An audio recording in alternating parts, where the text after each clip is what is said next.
station of decapitation without your head. I'm Nasty Neil, and I'm joined by Jason and Brett, the Butler brothers of Purgatory Jack, which is playing this Saturday at the Valley Film Festival. It's cool to have you guys here. Happy to be here. Yeah, Thanks for having us, Neil. of course. So, for people not aware, can you give them an idea of what Purgatory Jack is about? Brett? We kind of classify it as a horror noir. So it's a hard-boiled detective story that takes place in the afterlife. And the afterlife is run by gangs, and the currency is blood and body parts.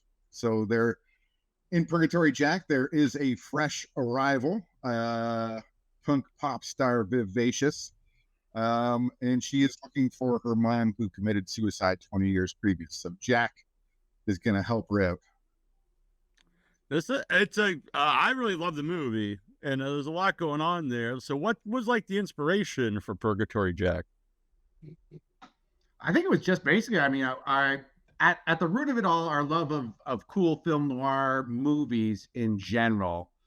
And then from there, we just wanted to bring in our own sort of flavor to it and have some fun with it. We also, we just wanted to make something that was, for us, a bit of a departure, coming from more of like your character-based stuff in the real world. So we wanted that challenge and set our parameters and do something that was fun and funky and different. And it just sort of built on each other. And this idea, and then this idea, and then that idea. And then we have a whole world set in purgatory. Yeah, and kind of the general story in terms of the, which is kind of the background of Vivacious and her mom, is missing female musicians. And we got to that point when we were discussing a hard-boiled detective story that we wanted to do, and we were discussing the missing sex workers that no one looks into, missing Indigenous women that goes kind of unnoticed. But we didn't feel kind of like the right storytellers to tell that story, so we created an allegory for that with the missing female musicians. So going in Saturday, this is the premiere, so you guys haven't seen it with an audience before. So what's the feeling like? Oh, we've been running on the festival circuit since last August. Yeah, so this is a Los Angeles premiere. I see. Yeah. So we premiered in Mexico City at the Macabro Film Festival at the end of last August, which was wicked. Yeah. Were you guys in attendance for it? Yeah. And it was right at the National Cineteca. Packed house is like 300 people. And like they're such a hungry audience there, and very religious too. So with the aspect of purgatory, they had a lot of questions for us in that regard. Like we had some deep answers about how purgatory works. Yeah, very, very. The rules in this movie. And it was pretty funny too, because it was, it was through translation. So, they were speaking in Spanish, and that was translated. So some of their questions they seemed very big and meaty, and then we got sort of the reducted version in the translation. We were like, we know there's more to this question, but we'll do the best we can. But it was an excellent response, and Tim Rozon was in attendance for it as well, and he was really blown away. We actually had 2 screenings down in Mexico City, and for both, he was shocked at the different crowds and how they responded differently. The first one was very dramatic, very into it. There was tears, and people were really feeling it. Second one, it seemed to be more of a comedic crowd, that they were really relating to the humorous aspects that we have going on. So he just came out as like, wow, guys, it's like I watched 2 different movies. It was amazing. Yeah. So, yeah. That's really interesting about the festivals in general, because they're all different places, so people react to different things. And usually I have guests on from other countries, and so their movie was made, I'm looking at it as somewhere coming from another culture, but this is, you guys are going to a different culture to see how they react to it. Yeah, it was really informative. We were actually surprised, I think, Brett, as well, with how well they responded to the music that we have in the film, which is, essentially Canadian artists that Brett and I really enjoy, and we just want to sort of, give them a centerpiece. And so it was really gratifying to hear how many people they were really interested in the soundtrack. When's the soundtrack available? Where do we find it? Who are these? So just stuff like that you find translate internationally, which is great. We were just kind of just pushing our own tastes, really. Yeah.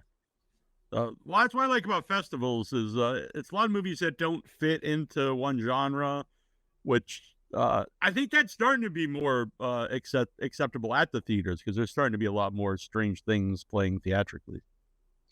Yeah, for sure. And that's a big thing with this for us. Like, we didn't go out to make, say, a horror movie. We're very surprised with how many like horror film festivals have wanted it and played it, and how the like the horror genre fans have just been so supportive. And we this is our first kind of step into this area. So like when we've gone to the fest and they're so excited about the material, which has been a great realization for us, like the power of the fans and the genre. Yeah. Oh, by the way, when will the music be out? Well, we do have it on Spotify right now for the soundtrack, and I mean for Valley Fest in particular tomorrow for the LA premiere, you guys are in for a treat because Carol Pope's actually going to be in attendance, and Carol Pope is the sort of mastermind behind Rough Trade, which we have 3 of their songs in the film, and they're from the late 70s, early 80s was their heyday. Really cool, different music. She was really sort of pushing the boundaries of gender bending and talking and singing about a lot of stuff. So the fact that the Valley Film Fest gets Carol Pope in attendance, that hasn't happened yet. So it's her first time seeing with a live audience, which hopefully is going to be a great experience for her. Yeah. I got to see it at home, which obviously that's a great way to see a movie, but to see a movie with an audience on the big screen, and you keep talking about the music, that the music surrounding you. So it's like, it's going to be a completely different experience seeing it in the theater. Yeah. For sure. And, yeah, I was going to say, like, a big thing for the music with us in choosing the songs was this whole story where we have characters from different decades and different areas of life. So right from like the early 1900s to modern day time. So we wanted the music to reflect for the characters. So like the idea of Rough Trade, which is the late 70s, early 80s, is, Viv's mom. Like that was her music. That was like what she exposed her daughter Viv to. So that was like inspiring for her. And then we have like the 1919, starting with jazz tunes with After You've Gone, which is the idea that Jack, that's what he listened to growing up. So we're able to totally have like kind of the film in general is a mix of genres, that the music doubles down on that fact as well. Yeah. So how about finding the perfect Jack? Did you have Tim in mind when you were writing the movie, or did you work with him before? First time working with him, he was definitely always on our list. And then it's, doing like an indie movie like this, it's hard to go out. So we had kind of a small list. And then it's just, you get out there and who's available. And then Tim really, really responded to the script, which was awesome because he's from Winona Earp and he's a big comic book nerd. And like, he's like, my basic goal in life is to go to Comic-Cons. So he's like, I want to get this movie made. So he took like a big pay cut and super mensch on set, super nice, and came in with like, he had the character down immediately. It's interesting you said about comic book because watching it, I looked up. I was like, is this based on a comic? Because it kind of had that like this was a graphic novel kind of feel to it. Yeah, and that's the whole cinematography is we wanted it to feel like a graphic novel. So it was a lot of like panel style shooting where it was the camera was on sticks majority of the time, not moving. We had a couple dolly shots, but like no handheld. Set up the camera, let the world and the actors be, what you're seeing. Yeah. And then since then we want to back end it and go. We're working on a prequel graphic novel right now. Oh, interesting. That was actually my follow-up if you would do something like that. Yeah, that's it. We really see, we wanted to create a world that has so much opportunity. Like we felt with the way it ends, It can either, you can go forward with like a sequel. Now Jack working with his I don't want to spoil. Oh, yeah, I was like, So yeah, Jack can yeah, we go really want to forward. create a world where you know, Brett and I talked a lot about sort of the sort of internal logic of Purgatory, our Purgatory in the world, so that when you're watching it, you do feel like there's a big backstory to it. There's characters and they have a history, and that there's a history beyond there. So you're just seeing like this sort of one, you know, French fry length of this entire basket. So, I mean, from what I understand, when you watched it, you were kind of feeling that there was a lot of in and out, and we didn't want to put it all out there. We just wanted to imply that it's there. But in our brains, it's very clear that sort of pre-story and post-story happening. Yeah. How about just creating the look of the world itself? Like, is that something that's in the script, or once you start filming, or more in the editing? Well, we had kind of our general idea and our influences going in terms of, you know, we're big fans of Walter Hill's Warriors, Streets of Fire.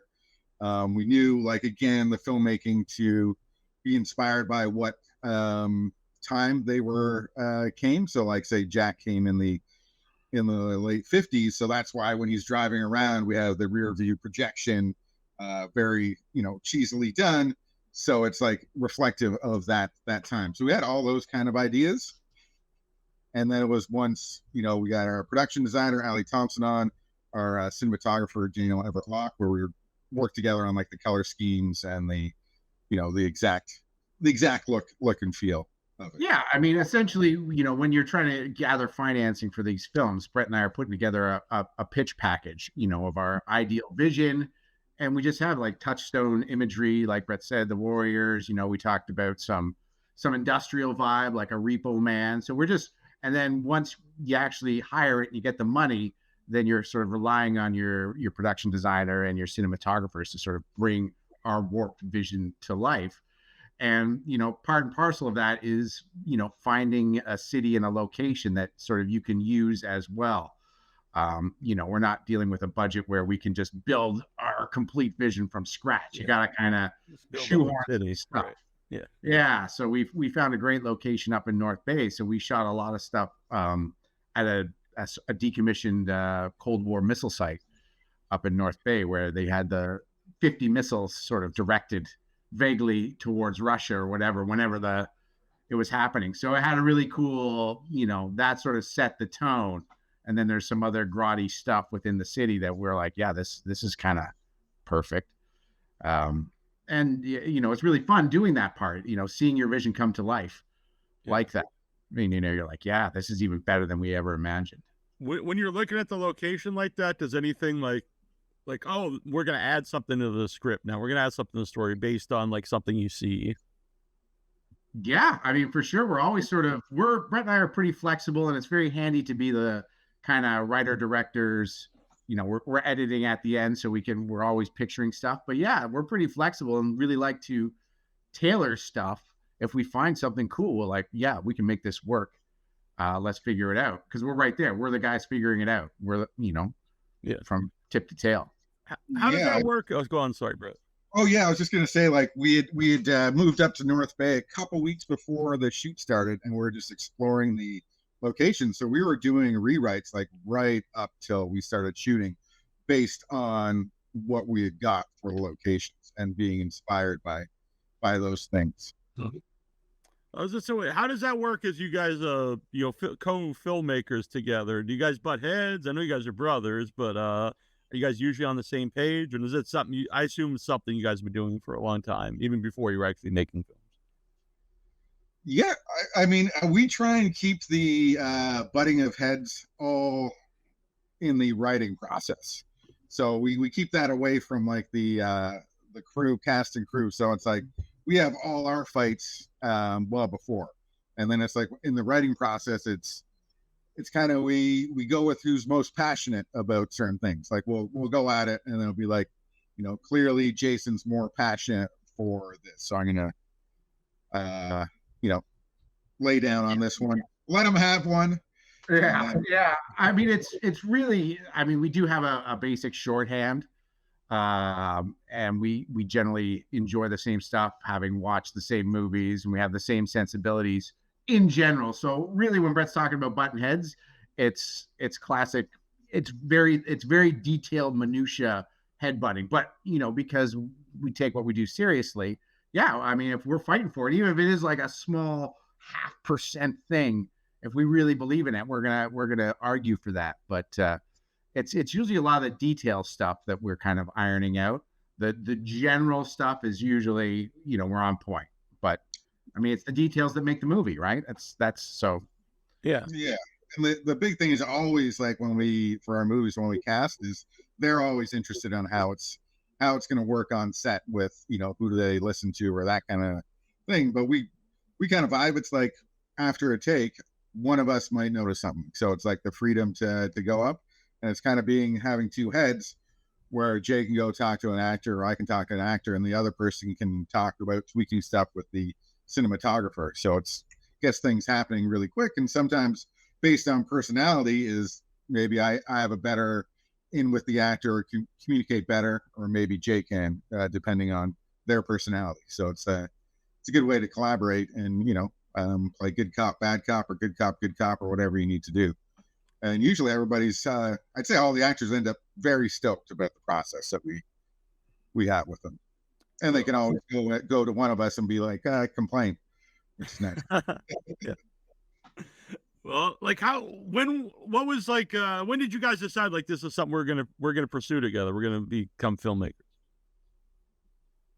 Geez, I guess it was just kind of organic at a certain point. We just kind of realized almost simultaneously that we had this passion for film. Brett was doing some writing at university. I had graduated and had a job at a standard business, working in a cubicle, and I was like, this is horrible.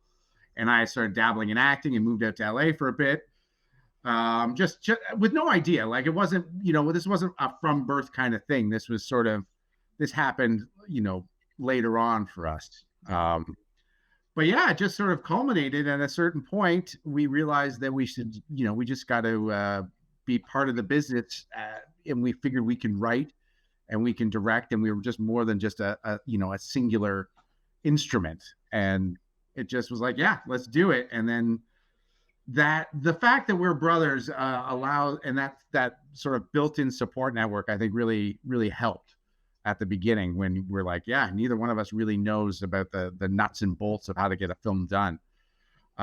So let's again take that sort of two-headed approach and figure it out, and we can sort of gobble more down quicker at the beginning and just jump right in. And yeah, we're our own biggest cheerleaders. We have to be. We love giving self accolades because it's hard to get it otherwise. And as a result, we kind of fooled ourselves into making that first film probably, before we were ready. But best way to learn is to sort of make a movie, figure out the mistakes. And it's also the addictive nature. Every single film we make, we learn new things, and you get so excited to, put what you've learned to the next film. It's addictive. Mm-hmm. Well, what did you guys like family think of that? Like, what, we're gonna go make a movie. Yeah, I think too, when we were, I was always into turning every like school project into a video project to kind of, it was just so much more fun to do. So I was big into that. And then I got into writing and short stories very young.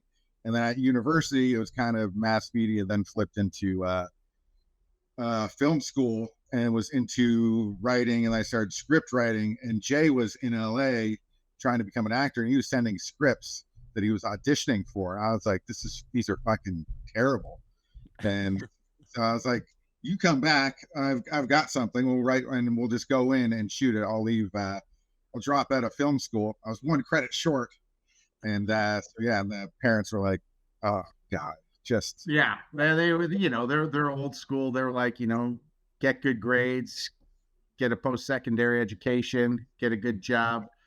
And then we just, threw that all out the window.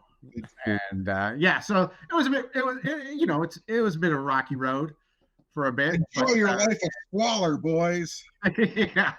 So, but yeah, I mean, ultimately they've been, pretty supportive. We're not desolate by any stretch. And, when they first came out, to see how people responded to films and seeing the audiences, and I think it was pretty gratifying for them. And now they're tooting our horns pretty good. So took a while, but we won them over. Yeah.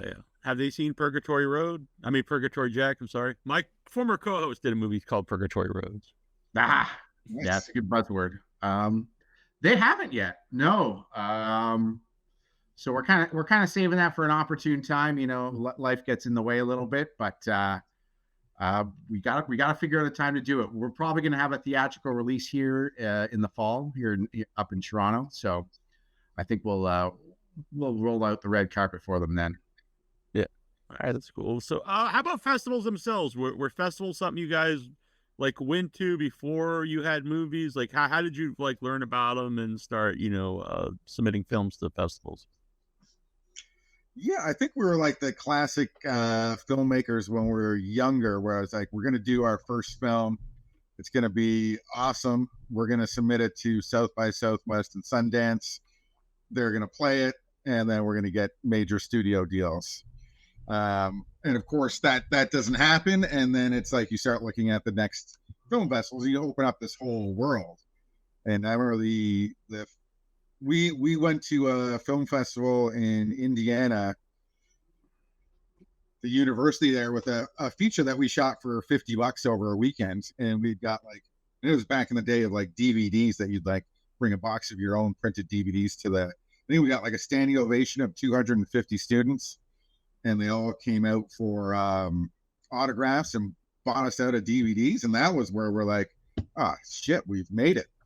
But also we're like, this festival life is amazing. You go to these, and we've been doing it for years now, where you go in these cities and places with these smaller festivals that you'd never go to otherwise. So it's such an opportunity to get out there and travel and experience different places, and then experiencing with film fans and audiences who they're there to watch movies, and then you get to mingle with filmmakers. Everybody's just so passionate. So we just love it. That's such the gratifying kind of reward at the end is traveling around to film festivals and partying and celebrating and having that opportunity to be with audiences. Yeah. And it's been fortunately, again, like Brett was saying, we were in earlier on for the indie film festivals. So now I don't know how much you're aware, there's Film Freeway and a proliferation of film festivals, and you really have to sort of do your due diligence to parse what's legit and what's not. We try to advise a lot of younger filmmakers that you can blow a lot of cash on these submission fees. So make sure you know what you're doing. And fortunately, we've built rapport with a lot of festival programmers and directors at this point, so we kind of can jump the queue a little bit on occasion, which is again nice. But yeah, it's a big old world out there. I mean, as the internet's expanded and you can all over the world, and the speed and being able to find your audience, it's been pretty fun to sort of correlate that with the film festivals that we sort of pick out and decide this could be a good opportunity for us. Yeah, I only bring this up. I didn't want to make about me, but so I had my first feature premiered at Fright Fest, and then had the U.S. premiere at Scream Fest. And so we're just finishing the festival run now. And so I've given advice to some other, not like I'm a big expert, but there's a lot of festivals out there that aren't even legit. They'll take your money and maybe they'll actually show them in a Zoom or maybe they won't even show movies. But, if you know other people like yourselves, or if you have friends or filmmakers, they'll help you to know which, festivals are going to, people actually will go see them. And you can look for yourself. You can do some research online and see, oh, this is a festival that people actually go to. And also when you said the smaller film festivals, for me, those are more fun, even as a viewer, if everyone's in the same theater watching the movies together, where I've been to really big festivals and that's cool, but there's 12 or more screens. And it's almost just like everyone's at the movies together, not necessarily at a festival all watching the same movies together. So I think there's something about like the community feel of a quote unquote smaller festival. Yeah, for sure. Where it's like everybody's like, you get all the filmmakers there and they're all supporting. They can go to that film and everybody's there, as opposed to the bigger ones where it's like a lot of screenings are competing. You couldn't even watch everything if you wanted to, and you're not watching it all together. It's still a great thing because you can hang out afterwards, but it's not the same, I don't think. Yeah, we've been to a couple where we'll get our time slot and we'll be like, "Oh, this is great. This is juicy. We're gonna have a packed house." And then we look and we realize we're running up against like 2 or 3 other bigger films that are going to be, nationwide in 3 weeks. So at Fright Fest they put us between Terrifier 2, the premiere of Terrifier 2, and then there was a sneak preview of Barbarian, which actually started during the Q&A. So like people are leaving, they go see Barbarian. I was like, it's opening next week at the theater.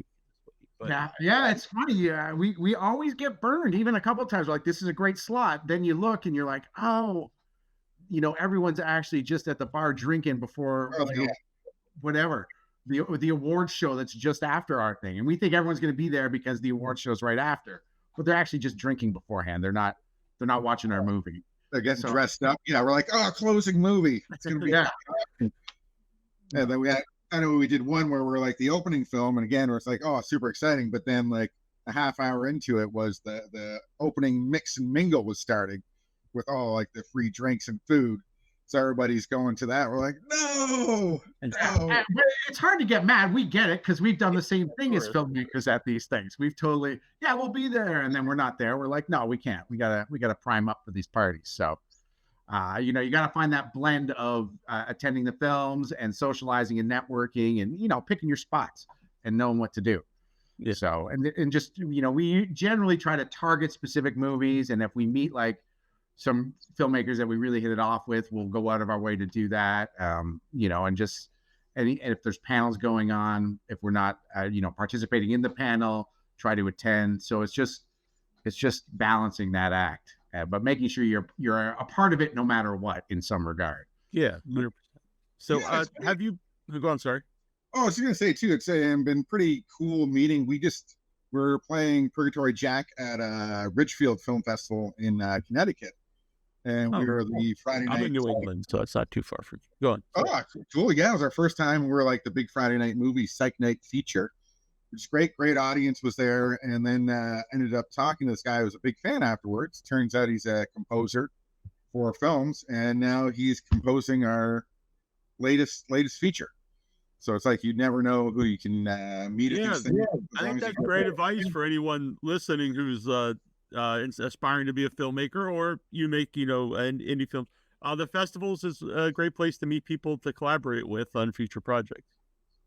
Yeah, because there's a lot. You think the same way. Like it's just DIY people out there trying to get it done. So if you're immediately like this, the composer guy was like, he loved the film and he loved the music of the film, and we happened to be like just at a point where we're going to be looking for somebody. So we thought the same way, and now we're working together. So it's a good opportunity. I think to Brett's point and yours, Neil, is that it's important to after you connect, and it's not always going to happen, but it's good to follow up. Do those emails. You've done the legwork initially. You've done the hand sandwiches. You shared a drink.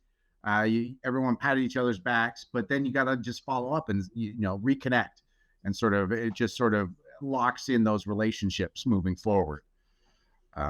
And like Brett said, it's beneficial. Just a couple follow-up emails lead to more follow-ups, and then it becomes real and tangible. Mm-hmm. And it got pretty sharp on the last film festival, because always people are asking about like your social media and they want to follow you. That's an easy way to connect. I put the QR code for our Instagram and social medias on the back of my phone, and then the QR code for the trailer, and that was killing. And just feel like, can I see the trailer? Boom. QR code thing. That's a good, because like cards people put in your pocket or whatever, but like you lose them, and the QR codes, everyone's got their phone on them, you can just zap it. So that definitely works well. I was like, fuck, this took like years to figure out, but finally got there. So have you been to the Valley Film Festival before? Nope. No, Yep. it was just fun again, just sort of cruising film freeway. You know, you kind of you look at what they've screened, you look at the sort of how they phrase things, and you're like, take a flyer on this. They seem pretty cool. You know, we're very familiar with movies from the Valley, about the Valley. So we're like, yeah, love the location. Let's see what it's all about. And then, ironically, we had a screening as a 7-day theatrical run at the Valley's theaters. Brett, what's the name of the Lamley? So it just, and Tracy Adley of Valley Film Fest, the fest director programmer, she had reached out about the Valley Film Fest and said, hey, you guys are in. And we're like, hey, we're actually screening something else there. You want to go check it out and support indie film. So she seemed really cool, really grassroots, and totally got it. And so we were excited to be a part of VFF. Yeah, and I think just for like listeners in general or like filmmakers, a great way to research a film festival is like Reddit. You can just, and there's always stuff out there. And like researching Valley Film Festival was all the stuff about Tracy and like the events and the community spirit, and like it seemed like a very, very filmmaker forward film festival, which you know, and all the filmmakers seem to have a great experience and supportive, which is something where it's like, okay, where it's, again, you don't know, if we haven't been there, you know, we're from Toronto, you don't know what the vibe is, you don't want to be a part of or submit to something where it's like, again, like the just in a hotel room or something where you don't know. But the research for Valley was like, so the buzz was amazing. Yeah, that's very cool. So by the way, where can people follow you guys to see what movie, what you guys are working on? We don't have the QR code right here, so where can people follow you? I'll just put the link at the bottom, though. It'd be a lot easier. Yeah, probably the easiest is our Instagram, which is at Butler Bros, BUTLRBROS. And then we also have Instagram for at Purgatory Jack Movie, and then same on Facebook stuff as well. And we got a website, subprod.com, which has all our films and everything like that, all the trailers and all our information, and how you can collaborate with us, because we're always looking for collaborators. So we, welcome people to reach out. Yeah, and when you reach out, it'll be to us. We don't have a bevy of people working for us, so you're going to get direct interaction from one or both of us. Yeah. To go back quick about this a while ago when you talked about when you went to the Macabre Festival in Mexico and people were asking like heavy questions about Purgatory. Is that something you guys really thought about when you were writing the movie? Is that something that's like, heavy to you, or was it just a cool setting? So when you get hit with that question, were you like ready for it? Did it make you like, this is like a deep thing, or was it something you guys had already thought about? Yeah, I mean, we did think about it. I mean, the big thing with Purgatory, well, I guess the one thing is weird, which we didn't realize when we started writing, is this is our third suicide centered film. We did, so we had 2 indies before, so this is part of, I guess, our suicide trilogy. But when we were getting into this story, part of it was we wanted the freedom to create a new world and have these characters interact where, people who have been, killed a long time ago can be a part of the story. So like in this, where you can have a lot of serial killer stories, that's the focus, the killer. But with this, you can actually have the victims be a part of the story because they're still alive in purgatory. So that was kind of a very attractive story device for us. But when creating all the rules, because in our purgatory, the hell is above, and that's where all the souls are burning, and heaven below is where it's like you get sucked below, you get fertilized. So I guess we weren't thinking that we were creating answers for anybody. We were just kind of having fun with this story. So when we were hit with the actual questions of people being like, am I going to go to purgatory? How does this work? We weren't prepared really for that. Yeah, I think at the end of the day, we aren't from a religious background per se. Like we never went to church. We weren't raised in that. And you guys don't run purgatory, so it's like if people are watching it, they're like, these guys aren't going to send me there or something. Yeah, we aren't the gatekeepers. Right. Yeah, we're working on it. All right. But yeah, so I mean, I think like Brett said, it was we like the concept of the general concept of purgatory, sort of gravitated to that idea, and then just kind of made it our own. That was the appeal, was we can make up the rules. There's like the basic idea that purgatory is this kind of waiting room where judgment's passed. That's all we need to know, and then from there we'll just tack on what we need to make it work. And that's the fun part. That's filmmaking. That's storytelling. It actually makes sense about hell being above, since because heat rises, so it should be hot. Right? Yeah. Exactly. Yeah, you're just thinking about logically. So you said this was your first movie. You know, it's playing a lot of horror festivals. So like going forward, are you guys going to kind of stay in this kind of genre, or are you going to go more to horror, or you know what's going to come next? Yeah, we've definitely kind of gravitated in storytelling, and got very interested in exploring that. So we've got the film which the composer from Ridgefield's working on is something that we shot in February called The Last Anniversary. And it takes place on the last day on Earth, where a couple's having a 10-year wedding anniversary party to find out what happened to the maid of honor who disappeared that night. And it turns into a hotel kind of haunting spirits, that kind of thing. So it's definitely, we've kind of got the bug to explore this style, this genre, and the storytelling. And are excited what we can do with it. Yeah, I think yeah, it's sort of, I think we enjoyed, so we started dabbling into more blood basically, and that was sort of the tipping point. And I think we also want to put our stamp on it, which is you know, we have a darkly humor sort of, you know, satirical vibe to what we do. We want to kind of have some messaging in there. We know there's a ton of excellent filmmakers that are, you know, really specialty is horror, and I think we just want to carve out a niche where it's kind of scary and creepy, but you know, a little fucked up and a little fun as well. And I think that's what we can kind of bring to the table, sort of just our wedge in that area, which we've been pleasantly surprised with Purgatory Jack, how people have responded to that, because you know, it's not a straight horror. It's not just you know, blood and guts and scares of, you know, varying degrees. There's I think with the rise of all the different platforms,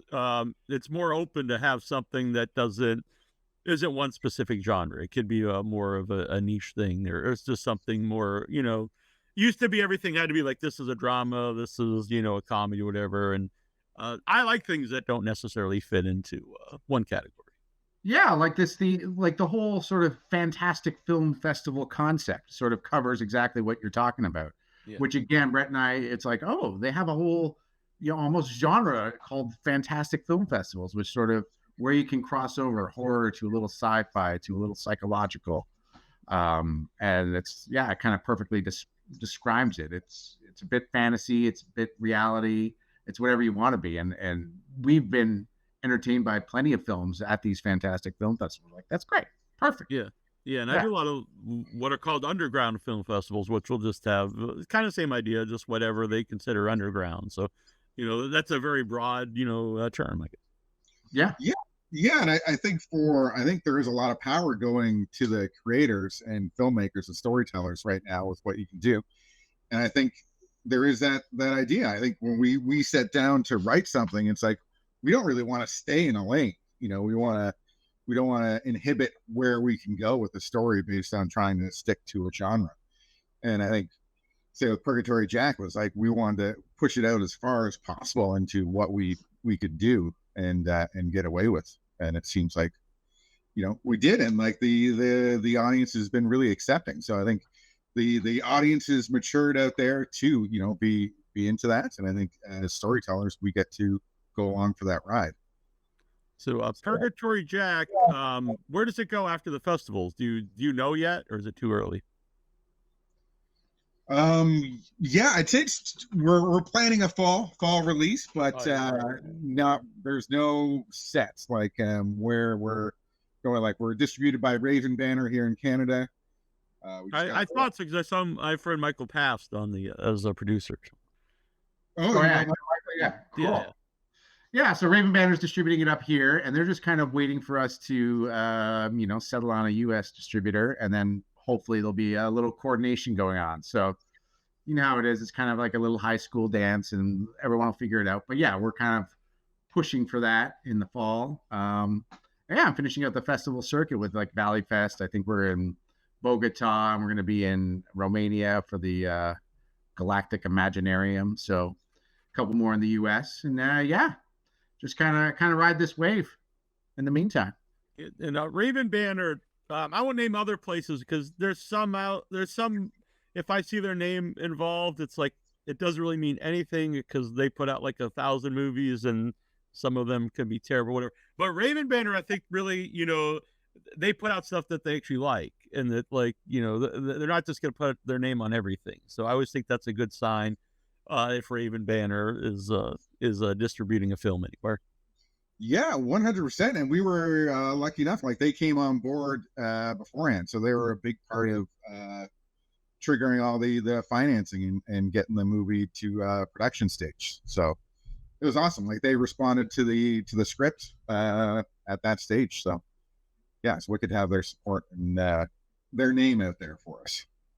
Their voucher. Yeah. So people in the area, go see Purgatory Jack at the Valley Film Festival this Saturday, and follow the Butler Bros on social media. See where the movie goes after that, and see what else you guys are working on. Yeah, for sure. Thanks for having us, Neil. And yeah, I mean, go check it out and hit us up with what you thought about it. We're here. Yeah, and say hello to Carol Pope at the screening. She's a legend, Canadian Rock and Roll Hall of Fame. Yeah, that's awesome. So, all right. Thank you guys for doing this. Thank you, Nick. That was awesome. Thanks.